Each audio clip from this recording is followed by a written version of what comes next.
मैंने पूरी दुनिया की तमाम बड़ी बड़ी शख्सियतों को का मुतालिया कर लिया, सबको देखा, सबको परखा, सिर्फ और सिर्फ एक जात जो मुझे नजर आती है वो अली इब्न अबी तालिब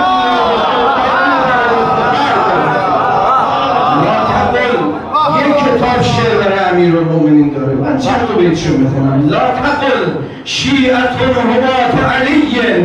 ان في كل منصف شیعیه هو فخر التاریخ لا فخر شعب یستفیه و یدعیه ولیا رب الكلام رب الكلام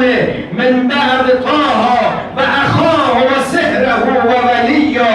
جل الحق في المسيحية حتى ود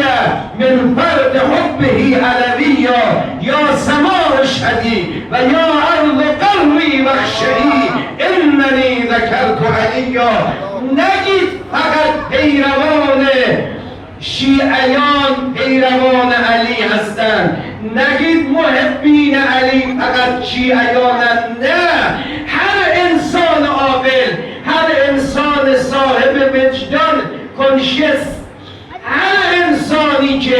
انسانیت داشته باشه او عاشق و شیفته علی است و به علی افتخار میکنه.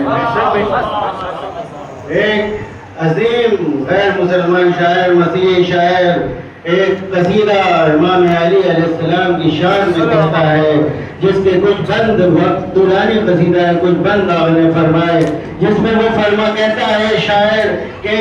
ये ना कहो अली के चाहने वाले, अली के को मानने वाले सिर्फ उनके शिया हैं, बल्कि दुनिया का हर इंसान जो अक्ल रखता है, शऊर रखता है, इंसानियत रखता है,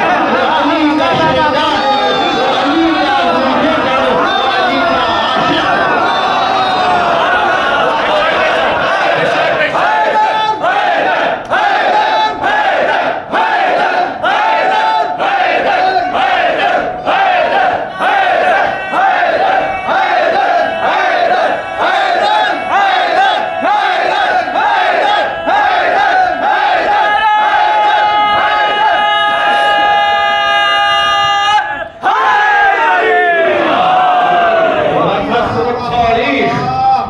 فخر شعب